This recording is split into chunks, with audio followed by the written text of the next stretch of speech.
2024 June 9 zero Malabar സഭ synod പുറപ്പെടുവിച്ച സർക്കുലറിലെ പ്രസക്തമായ ഒരു ഭാഗം ഇനിയും ആവർത്തിക്കുകയാണ്. പരിശുദ്ധ പിതാവിൻ്റെയും സിനഡിൻ്റെയും മാർഗനിർദ്ദേശങ്ങൾ ബോധപൂർവം ധിക്കരിക്കുന്നത് ശീസ്മയിലേക്ക് വഴി തുറക്കുന്നതിനും അതുവഴി കത്തോലിക്ക കൂട്ടായ്മയിൽ നിന്ന് ബഹിഷ്കരിക്കപ്പെടുന്നതിനും ഇടവരുത്തും. ഫ്രാൻസിസ് മാർപ്പാപ്പ മെയ് 13 പ്രസംഗത്തിൽ പറഞ്ഞതുപോലെ അനുസരണയുള്ളിടത്ത് സഭയുണ്ട്, അനുസരണക്കേട് ഉള്ളിടത്ത് ശീഷ്മ ഉണ്ടാവും.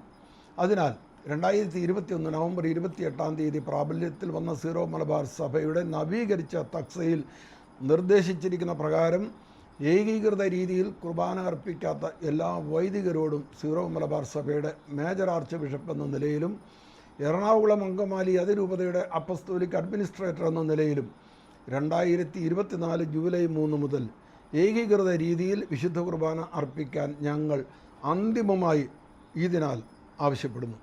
ഞങ്ങളുടെ ഈ അന്തിമ നിർദ്ദേശം അനുസരിക്കാതെ ജൂലൈ 3 ശേഷവും ഏകീകൃത രീതിയിൽ നിന്ന്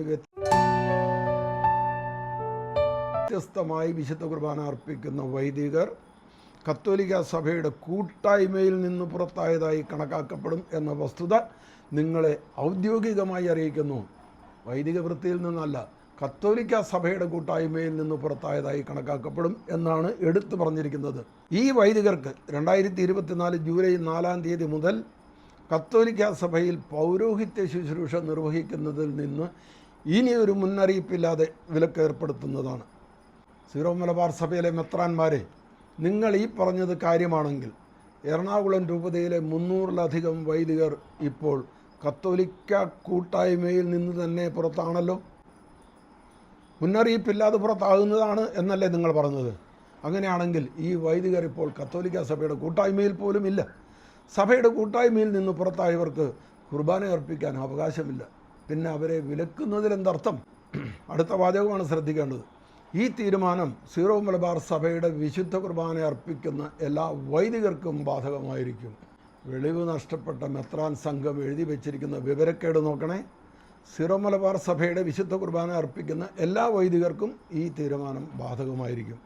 യഥാർത്ഥത്തിൽ എന്താണ് എഴുതേണ്ടത്? സീറോ മലബാർ സഭയുടെ വിശുദ്ധ കുർബാന അർപ്പിക്കാത്ത എല്ലാ വൈദികർക്കും ഈ വിലക്ക് ബാധകമായിരിക്കും എന്നല്ലേ എഴുതേണ്ടത്? എന്തുകൊണ്ടാണ് ഇങ്ങനെ സംഭവിക്കുന്നത്? ഉദ്ദേശിച്ചതിന് നേർവിപരീതമായ ഒരു കാര്യം എഴുതി വെക്കാനിടയായത് എന്തുകൊണ്ടാണ്? വിശ്വാസമില്ലായ്മ കൊണ്ട് തന്നെ. ചെയ്യുന്നതിലും പറയുന്നതിലും എഴുതുന്നതിലും ഒന്നും ബോധ്യമില്ല, പരിശുദ്ധാത്മാവിൻ്റെ വെളിച്ചമില്ല.